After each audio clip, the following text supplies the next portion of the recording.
I think we'll have some new Garmin flagships on our hands pretty soon.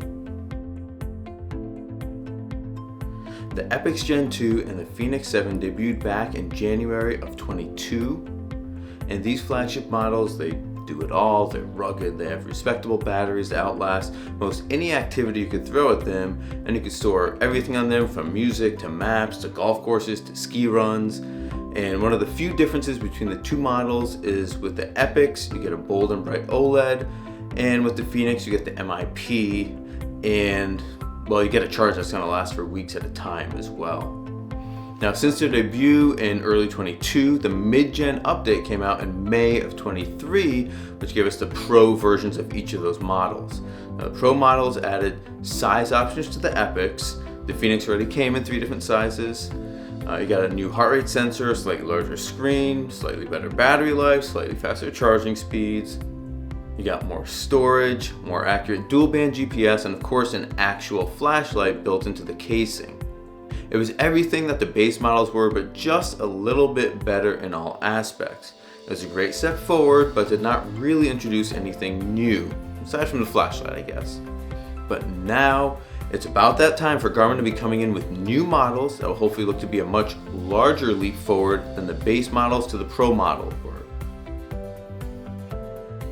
Now, recently a Reddit user who goes by the name Ethos Master made a post in the Garmin subreddit that they think the next generation of flagship watches, namely the Epix and Fenix, will be coming out this summer, and specifically in August. They claim their source to be a regional Garmin rep who had recently met with them. Now, we all know that on the internet it's impossible to lie, so of course we take the word of an anonymous Reddit user as gospel.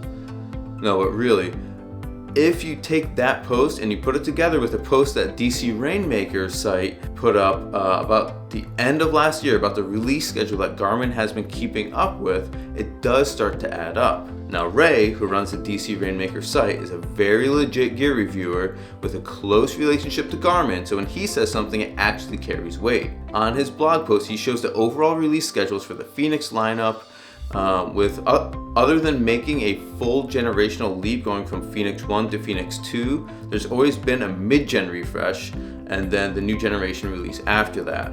And they've always been about 14 to 18 months apart. Now, Ray goes on to say that given the time frame that the Pro release of the Epix and Fenix came out last May, he expects the new generation to come at the earliest the end of May, which, being as I'm recording this in June, didn't happen. He says early June possible as well. Of course, I don't think it's happening. You typically see leaks, websites start getting updated, retail reps start having stock and start blabbing about it. So it doesn't seem like beginning of June is happening. He says going towards the back end of that time range, you get to about, well, you guessed it, late August. So with these 2 pieces of information, right, this guy talking with a Garmin rep and Ray, who kind of knows Garmin pretty well and says, hey, here's the time frame, I think it's okay to start getting a little bit hyped about what a new release may hold. If we take a moment to speculate on what these new watches could have as features, well, here's a short list that I've come up with after looking at some other Garmin releases.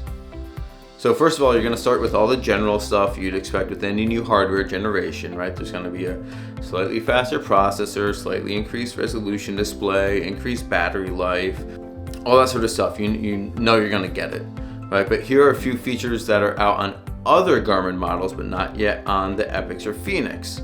So one would be LTE connectivity. Now this is on the Forerunner 945 LTE, as well as the Kids Bounce Watch. I would think there's a decent probability this gets added since the technology is already there, although since that 945, which is 2 generations old now, they haven't added that to any other model, so who knows, maybe that's not something they want to pursue. Now, another one that's a possibility would be satellite messaging. Now, this is something that is of course available currently on their in-reach devices. It's also making its way to cellular devices as well, with the technology in the Snapdragon 8 Gen 3 That's available on Android devices. So that's at Galaxies. I think Pixel also has it on theirs, and I know iPhone does as well. They publicize that pretty well. I honestly think this is probably a pretty low probability as an added feature, if only because it would cannibalize sales of their inReach devices, which also require their own monthly fee.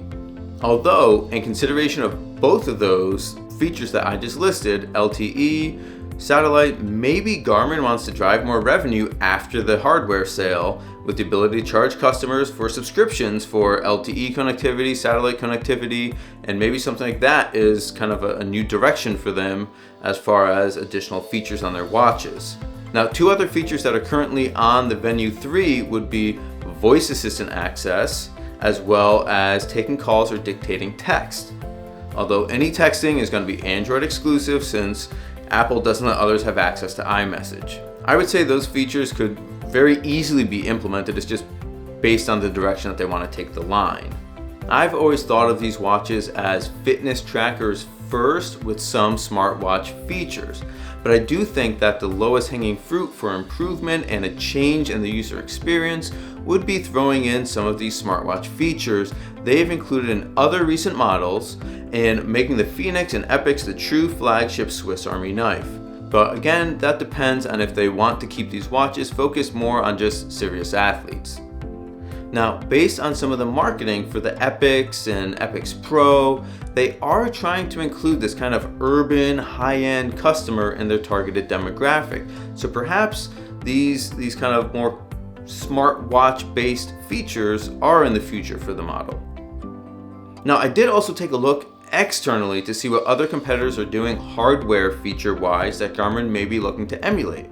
Like, it wasn't too long ago that other watches had wrist-based running power and Garmin was still playing catch-up. But when I took a look at the competition, I didn't see much they were doing that Garmin hasn't recently caught up with. And of course, that is not considering some features that are specific to Apple Watches and their interactions with iPhones and all that sort of thing. But if you're rocking like a Coros Vertix and can't believe I missed the killer feature that makes that watch so good, then definitely let me know if I'm missing something. Otherwise, let me know what you think should be included in the next generation of Garmin flagships, and if you're interested in upgrading, what watch would you be coming from? If you want to see what my thoughts are on the base Epix Gen 2 and whether it's still worth a look even in 2024, then check out this video.